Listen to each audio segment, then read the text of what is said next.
I'm homeless in London, UK. This is the third time in my life I'm homeless. This is my first video in my homeless shelters playlist, exposing the reality of homeless shelters in London and the rest of the UK.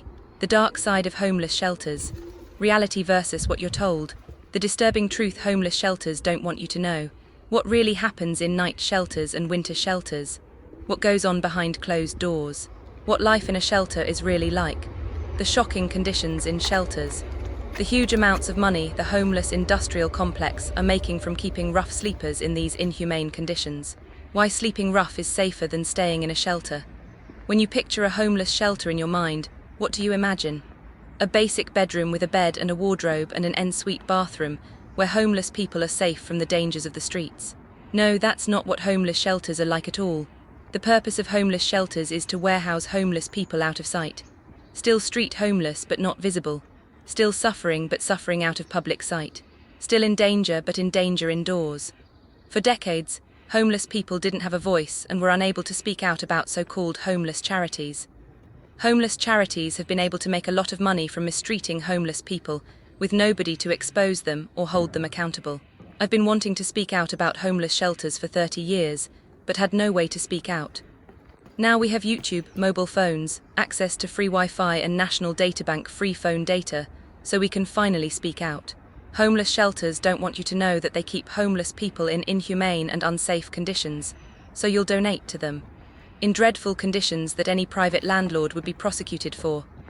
But somehow, those running homeless shelters, getting millions of pounds from funding and donations, are not prosecuted. As if the laws don't apply to homeless shelters because we're homeless, so as long as we're out of public sight it doesn't matter. As if homeless people are exempt from human rights. By donating to homeless shelters, you're not helping homeless people but enabling homeless shelters to continue mistreating homeless people. In UK, there are two types of homeless shelters, night shelters and winter shelters. In both, the conditions are inhumane and unsafe.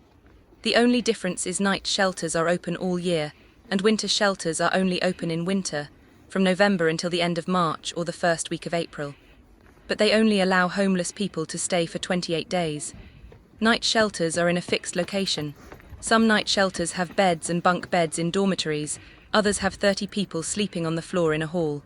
For example, the Connection at St Martin in the Fields, on Trafalgar Square in London, gets £6.3 million funding and donations a year. Yet they have 30 homeless people sleeping on the floor and on chairs in their church hall in inhumane conditions. Winter shelters have 30 homeless people sleeping in a church hall, in a different church hall every night of the week in inhumane conditions. Some winter shelters have 30 homeless people sleeping in the church hall on the floor, other winter shelters on mattresses on the floor, and other winter shelters in camp beds. For example, Glassdoor Winter Shelter in London get £2.2 million funding and donations a year that they could use to buy inflatable beds. Yet they have 30 homeless people sleeping in a church hall on 2mm mats on the floor. Glassdoor Winter Shelter don't provide a duvet or pillow, just a sleeping bag that homeless people have to carry from one church hall to the next. Both night shelters and winter shelters kick homeless people out to the streets all day, typically from 7 a.m. until 8 p.m. That's 13 hours with nowhere to go. It doesn't matter if it's raining, freezing, snowing, or they're sick or bedbound because they're disabled. They have to leave. They're still on the streets because they're on the streets for 13 hours every day. As winter shelters are at a different church hall every night of the week, homeless people have to carry all their belongings all day every day. Most winter shelters don't have showers, so homeless people staying there have to go shower at a homeless day centre. Most homeless people sleeping rough avoid homeless shelters because they are very dangerous places where physical assault, rape, sexual assault, intimidation, exploitation and theft are common. Homeless shelters are so dangerous that homeless people are far safer sleeping outdoors in a hidden place than in a homeless shelter. Homeless people are vulnerable adults, but there is absolutely no safeguarding at homeless shelters, homeless day centres and homeless outreach charities.